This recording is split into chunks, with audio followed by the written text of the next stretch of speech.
அனைவருக்கும் அதியமான் குழுமத்தின் வணக்கம். நான் விஜயன். இந்த வீடியோவில் நம்ம பார்க்கக்கூடியது இந்திய பொருளாதாரம். இந்த இந்தியன் எக்கனாமிக் வந்து பார்த்தீங்க அப்படின்னா நம்ம எங்கேருந்து படிக்கணும், TNPSC group 1, group 2, group 2A, group 4 இந்த சிலபஸ்க்கு, அதே போல் மற்ற டிஎன்பிஎஸ்சி இருக்கக்கூடிய ஜென்ரல் ஸ்டடீஸ் பாடத்திற்கு நம்ம இந்திய பொருளாதாரம் பாடப்பகுதிக்கு பள்ளி பாடப்புத்தகத்தில் எந்தெந்த லெசன்லாம் முக்கியமாக படிக்கணும், எந்த டாப்பிக்கில் இதெல்லாம் கவர் ஆகுது அப்படிங்கிறத நம்ம பார்க்க போகிறோம். சரிங்களா? இது எல்லாமே முழுக்க புதிய புத்தகத்தின் அடிப்படையில் நம்ம கொடுத்துருக்கக்கூடிய பாடங்கள். சரிங்களா? ரொம்ப முக்கியம். நோட் பண்ணிக்கோங்க. ஒரு 30+ லெசன்ஸ் வந்து இருக்கும். சரிங்களா? இதை படிச்சிங்க அப்படின்னா உங்களுக்கு இந்திய பொருளாதாரம் மேக்ஸிமம் வந்து உங்களுக்கு கவர் ஆயிரும். இதுவே போதுமானதாக இருக்கும். சரிங்களா? ரைட். ஸோ முதல்ல வந்து பார்த்தீங்க அப்படின்னா நீங்கள் இந்த புக்ஸ் எல்லாம் வேணும். இப்போ நான் இந்திய பொருளாதாரம் சொல்கிறேன் இல்லையா, இந்த பொருளாதாரத்தில் என்னென்ன லெசன் சொல்கிறனோ அது அத்தனை லெசனும் அத்தனை பாடங்களும் வந்து பார்த்தீங்க அப்படின்னா நம்ம கொடுத்துருக்கக்கூடிய அனைத்து பள்ளி புத்தகங்களையும் இருக்கும். சரிங்களா? எக்கனாமிக்ஸ் அப்படின்னா எக்கனாமிக்ஸ் பாட புத்தகத்தில் இருக்கும். இந்தியன் நேஷனல் மூவ்மெண்ட்னா ஏற்கனவே நம்ம வந்து பார்த்தீங்கன்னா இந்திய தேசிய இயக்கத்துக்கு என்னென்ன பாடங்கள் படிக்கணும் அப்படின்னு கொடுத்துருக்கோம். இந்திய வரலாறுக்கு கொடுத்துருக்கோம். அது அத்தனையும் இந்த பள்ளி பாட புத்தகத்தில் பேஸ் பண்ணி நம்ம ரெடி பண்ணியிருக்கோம். அந்த SCERT புக்கில் இருக்குது. சரிங்களா? இந்த புக்ஸ் வேணும் அப்படின்னா 8681859181 அப்படிங்கிற நம்பருக்கு கான்டாக்ட் பண்ணுங்கள். தமிழ் வழி புத்தகமும் ஆங்கில வழி புத்தகமும் இருக்குது. சரிங்களா? ஸோ இந்த 5 புத்தகம் அவைலபிளாக இருக்குது. 5 யூனிட் கம்ப்ளீட்டாக இது உங்களுக்கு கவர் ஆகும். அதே போல் சயின்ஸுக்கு வந்து பார்த்தீங்க அப்படின்னா 3 புத்தகம், இயற்பியல், வேதியியல், உயிரியல். சரிங்களா? இந்த பாடப்புத்தகம் வந்து ரெடி பண்ணியிருக்கும். இதுவும் வந்து பார்த்தீங்கன்னா பள்ளி பாடப்புத்தகத்தை பேஸ் பண்ணி 6லேருந்து 10 வரை ரெடி பண்ணியிருக்கும். இது டிஎன்பிஎஸ்சி, போலீஸாக இருக்கலாம், ஃபாரஸ்ட்டாக இருக்கலாம், இல்லை ரயில்வேவாக இருக்கலாம், எல்லா எக்ஸாம்ஸ்க்கு யூஸ் ஆகும். சரிங்களா? வேணும்னா நீங்கள் வந்து கீழே டிஸ்கிரிப்ஷன் இருக்கலாம், டீட்டெயில்ஸ் இருக்குது, செக் பண்ணிக்கோங்க, வாங்கிக்கோங்க. ஓகே. இல்லை கான்டாக்ட் நம்பருக்கு 8681859181 அப்படிங்கிற நம்பருக்கு நீங்கள் தொடர்பு கொண்டு வாங்கிக்கலாம். சரிங்களா?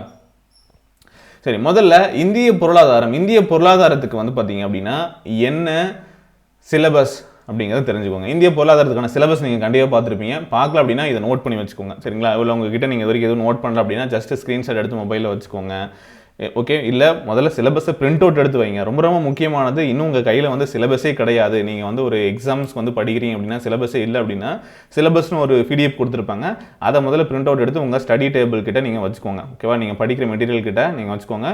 முதல்ல படிக்க வேண்டிய முக்கியமான மெட்டீரியல்ஸ்லாம் கலெக்ட் பண்ணுங்கள். சிலபஸ் எடுத்து வச்சுக்கோங்க. அதுக்கு தேவையான மெட்டீரியல் கலெக்ட் பண்ணிவிட்டு நீங்கள் படிக்க வேண்டியது அவ்வளோதான் வேலை. சரிங்களா? இப்போ 3 இதாக பிரிச்சிருப்பாங்க. அதே மாதிரி தான் நானும் உங்களுக்கு பிரித்து சொல்கிறேன். சரிங்களா? ஏன்னா இது வந்து பார்த்தீங்கன்னா புக்கில் வந்து எல்லாமே இதில் அப்படியே கவர் ஆயிரும். இந்த டைட்டில் அப்படியே இருக்குது அப்படின்னு நம்ம சொல்ல முடியாது. எல்லா லெசன்லையும் கலந்து தான் கொடுத்துருப்பாங்க. சரிங்களா? அதனால் முடிஞ்ச வரைக்கும் வந்து பார்த்தீங்கன்னா இது எதில் வரும் அப்படிங்கிறத நான் வந்து உங்களுக்கு பிரித்து கொடுக்குறேன். ஓகே. இப்போ இந்திய பொருளாதாரத்தின் இயல்புகள், 5ஆண்டு திட்ட மாதிரிகள் இருக்குது. அப்புறம் திட்டக்குழு, நிதி ஆயோக், இதை பற்றின தகவல்கள் கேட்டிருக்காங்க. அப்புறம் வருவாய் ஆதாரங்கள், ரிசர்வ் வங்கி பற்றி, நிதி கொள்கை, பணவியல் கொள்கை, நிதி ஆணையம், மத்திய மாநில அரசுகளுக்கு இடையேயான நிதி பகிர்வு, சரக்கு மற்றும் சேவை வரி, இது இருக்குது. ஓகே. அதுக்கப்புறம் இந்திய பொருளாதார அமைப்பு மற்றும் வேலைவாய்ப்பு உருவாக்கம், நில சீர்திருத்தங்கள் மற்றும் வேளாண்மையில் அறிவியல் தொழில்நுட்பத்தின் பயன்பாடு, தொழில் வளர்ச்சி, ஊரக நலன் சார்ந்த திட்டங்கள், சமூக பிரச்சனைகள், மக்கள் தொகை, கல்வி நலவாழ்வு, வேலைவாய்ப்பு மற்றும் வறுமை. சரிங்களா? இதெல்லாம் தான் வந்து பார்த்தீங்க அப்படின்னா இந்த சிலபஸ் இருக்கக்கூடியது. இது முதல்ல நீங்கள் ஒரு முறை படிச்சுக்கோங்க. இதுக்கு என்னென்ன படிக்கும் அப்படிங்கிறது நீங்களே புக் எடுத்து பார்த்தீங்கனாலும் உங்களுக்கு புரியும். சரிங்களா? நான் சொல்லக்கூடிய லெசன்ஸை நோட் பண்ணுங்கள். இல்லை இதை நீங்கள் ஸ்க்ரீன்ஷாட் எடுத்து வச்சுக்கிட்டாலும் சரி, ரொம்ப முக்கியமானது. சரிங்களா? லெசன்ஸ் என்ன இருக்குது, எந்த புக்கிலேருந்து நான் அதை படிக்கணும் அப்படிங்கிறத சொல்லிடுறேன். சரிங்களா? இதெல்லாம் ரொம்ப பேசிக்கான lessons. 6th, 7th, 8th, 10th, 8th வரைக்கும் வந்து பார்த்தீங்கன்னா உங்களுக்கு வந்து ஒன்றும் பெருசாக இருக்க போகிறதில்ல. பேசிக் ரொம்ப பேசிக்கான லெசன்ஸாக இருக்கும். பட் அதுலேயும் சில முக்கியமான தகவல்கள் இருக்கும். அதனால் நீங்கள் அதெல்லாம் படிக்கலாம். சரிங்களா?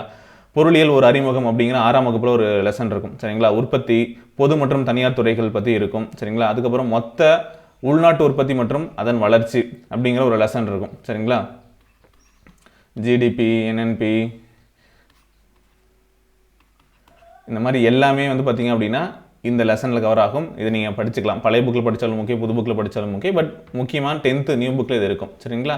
அப்புறம் பேரியல் பொருளாதாரம் 12th. சரிங்களா? ஒரு பேசிக் அண்டர்ஸ்டாண்டிங் வந்து பார்த்தீங்க அப்படின்னா அதெல்லாம் நீங்கள் படிக்கணும். முக்கியமாக ரொம்ப முக்கியமான லெசன்ஸ். இதில் வந்து நான் உங்களுக்கு கொடுக்கும்போது இந்த லெசன்லாம் ரெஃபர் பண்ணும் அப்படிங்கிறதோட எது ரொம்ப முக்கியம் அப்படிங்கிறத நான் உங்களுக்கு வந்து சொல்லிடுறேன். சரிங்களா? அதெல்லாம் நீங்கள் ரொம்ப முக்கியமாக படிக்கணும் நீங்கள். ஓகே. தேசிய வருவாய் இருக்குது, 12வது புத்தகத்தில் நீங்கள் படிக்கணும். அடுத்து வந்து பார்த்தீங்கன்னா 12வதுல பொருளாதார மேம்பாடு மற்றும் திட்டமிடல் அப்படிங்கிற லெசன் வந்து நீங்கள் படிக்கணும். இந்திய பொருளாதாரம் சுதந்திரத்திற்கு முன்னரும் பின்னரும். ஓகே. திட்டமிடலும் வளர்ச்சி அரசியலும், இது வந்து பார்த்தீங்கன்னா இந்திய ஆட்சியல் புத்தகம் 12வது புத்தகத்தில் அவைலபிளாக இருக்குது. நீங்கள் அங்கே வந்து படிக்கிற மாதிரி இருக்கும். ஓகே. ரைட். காமர்ஸ் புக்கெலாம் எடுத்திருப்பேன். உங்களுக்கு முடிஞ்ச அதெல்லாம் படிங்க. பட் மற்றபடி வந்து பார்த்தீங்கன்னா இந்த லெசன்ஸ்லாம் நீங்கள் ரொம்ப முக்கியமாக படிக்கலாம். ரொம்ப முக்கியம். சரிங்களா? இதெல்லாம் வந்து ஜஸ்ட் நீங்கள் படித்து வச்சுக்கோங்க. இதில் இருக்கக்கூடிய தகவல்கள் நீங்கள் தெரிஞ்சுக்கணும். அட்லீஸ்ட் இதெல்லாம் வந்து ரொம்ப முக்கியமாக நீங்கள் படிக்கணும். சரிங்களா? அதுக்காக இந்த லெசன் நீங்கள் வந்து கண்டிப்பாக ஃபஸ்ட் ப்ரையாரிட்டி கொடுத்து படிங்க. இதெல்லாம் படிக்க முடியல, மற்றதெல்லாம் பார்க்கவே முடியல அப்படின்னாலும் இந்த லெசன் ரொம்ப முக்கியமாக கொடுத்து படிங்க. ஸோ அது வந்து ஃபஸ்ட்டு யூனிட் கவர் ஆகும். அதாவது ஃபஸ்ட் யூனிட் அப்படின்னா சிலபஸில் உங்களுக்கு இந்திய பொருளாதாரத்தின் இயல்புகள், 5 திட்ட மாதிரிகள், திட்டக்குழு, நிதி ஆயோக் சொன்னோம் இல்லையா, இது எல்லாமே நான் இப்போ சொல்லக்கூடிய லெசன்ஸில் அங்கங்கே இருக்கும். நீங்கள் போயிட்டு அந்த லெசன் எடுத்து பாருங்கள். டீட்டெயிலாக நான் உங்களுக்கு லெசன்லாம் எடுத்து காட்ட போகிறதில்ல. நீங்கள் அந்த லெசனை எடுத்து PDF எடுத்தோ இல்லை புக்ஸ் இருந்தால் எடுத்து பாருங்கள், உங்களுக்கு அங்கே இருக்கும். சரிங்களா, நீங்கள் அதை படிச்சுக்கலாம். அடுத்த யூனிட்டில் பாருங்கள், உங்களுக்கு இந்திய ரிசர்வ் வங்கி பற்றி இருக்குது, நிதி ஆணையம் பற்றி இருக்குது, பணவியல் கொள்கை, நிதி கொள்கை இருக்குது. சரிங்களா, இதில் எல்லாமே அந்த மாதிரி தான் இருக்கும். சரிங்களா, நிதி பொருளியல் இதில் எல்லாமே அந்த மாதிரி தகவல்கள் வரும். வரி பற்றியும் இருக்குது இல்லையா. ஸோ இந்த யூனிட் 2ல் உங்களுக்கு வந்து பார்த்தீங்க அப்படின்னா மீதி லெசன்ஸ் வந்து கொடுத்துருக்கேன். பணம் மற்றும் சேமிப்பு முதலீடுகள், பணம் மற்றும் கடன், பணவியல் பொருளியல். சரிங்களா, அதில் ரொம்ப முக்கியமானது பணவியல் பொருளியல் லெசன். சரிங்களா, இது அதே போல் அடுத்து பார்த்தீங்கன்னா வங்கியல். வங்கியல் வந்து பார்த்தீங்கன்னா 12th எக்கனாமிக்ஸ். இது எல்லாமே இந்திய பொருளாதாரம் பாடப்புத்தகத்தில் நான் சொல்லிட்டு இருக்கேன். ஓகே, நோட் பண்ணிக்கோங்க. இது என்ன புத்தகம் அப்படிங்கிறது இங்கே இருக்கும், என்ன லெசன் அப்படிங்கிறது இங்கே கொடுத்துருக்கேன். அந்த லெசனை நீங்கள் நோட் பண்ணிக்கோங்க. சரிங்களா, வங்கியல் அப்படிங்கிறது ரொம்ப முக்கியமான லெசன். இதெல்லாம் வந்து பார்த்தீங்கன்னா எக்ஸ்ட்ரா உங்களுக்கு நான் வந்து கொடுத்துருக்கேன். இந்திய ரிசர்வ் வங்கி, வங்கிகளின் வகைகள், வணிக வங்கிகளின் பணிகள், ரெஃபரன்ஸ்க்கு இதெல்லாம் நீங்கள் எடுத்துக்கலாம். பட் இங்கேயே படிச்சிருவீங்க இதை பற்றி. ஓகே, இன்னும் டீட்டெயில்டான இன்ஃபர்மேஷனாக இங்கே நீங்கள் படிப்பீங்க காமர்ஸ் புக்கில். சரிங்களா, அதனால் உங்களுக்கு காமர்ஸ் புக்கில் இருந்து எடுத்து படிக்கணும் அப்படிங்கிறதுக்காக இதை நான் கொடுத்துருக்கேன். சரிங்களா, பட் இது வந்து ரொம்ப முக்கியம். இது நீங்கள் ரெஃபரன்ஸ்க்கு யூஸ் பண்ணிக்கலாம். ரொம்ப ரொம்ப முக்கியமான லெசன்ஸ். அப்புறம் பன்னாட்டு பொருளியல். சரிங்களா, இது முக்கியம். ஓகே, பன்னாட்டு பொருளாதார அமைப்புகள், நிதி பொருளியல். ஓகே, இந்தியாவின் மேம்பாடு அனுபவங்கள் முக்கியமான லெசன். வரி மற்றும் அதன் முக்கியத்துவம் 7th 10th இருக்கு இல்லையா, ரொம்ப முக்கியம். சரிங்களா, நேர்முக வரிகள், மறைமுக வரிகள், இதுவும் வந்து பார்த்தீங்க அப்படின்னா காமர்ஸ் புக்கில் தான் இருக்கும். சரிங்களா, வேணும்னா இதையும் வந்து பார்த்தீங்க அப்படின்னா நீங்கள் படிச்சுக்கலாம். 11th காமர்ஸ் PDF என்ன வெப்சைட்டில் கொடுத்துருப்பாங்க. சமச்சர் புக்ஸ் இந்த வீடியோக்குள்ளே வந்து பார்த்தீங்கன்னா டிஸ்கிரிப்ஷனில் லிங்க் கொடுத்துருப்பாங்க, சமச்சர் புக்குன்னு சொல்லிட்டு. அதில் போயிட்டு இந்த லெசன்ஸை நீங்கள் வந்து படிச்சுக்கலாம். சரிங்களா, பட் இது ரெண்டுமே ரொம்ப முக்கியமானது. வரிகளுக்கு வந்து பார்த்தீங்கன்னா இங்கேயும் நீங்கள் ரெஃபர் பண்ணிக்கோங்க, ரொம்ப ரொம்ப முக்கியம். சரிங்களா, பேசிக்கான இன்ஃபர்மேஷனும் இருக்கும், அதே போல் மற்ற தகவல்களும் நீங்கள் படிக்க முடியும். சரிங்களா, ரைட். சரி, அடுத்து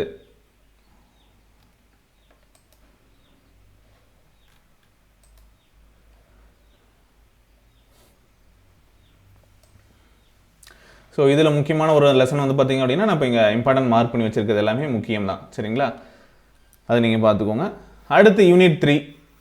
யூனிட் 3 அப்படின்னு பார்க்கும்போது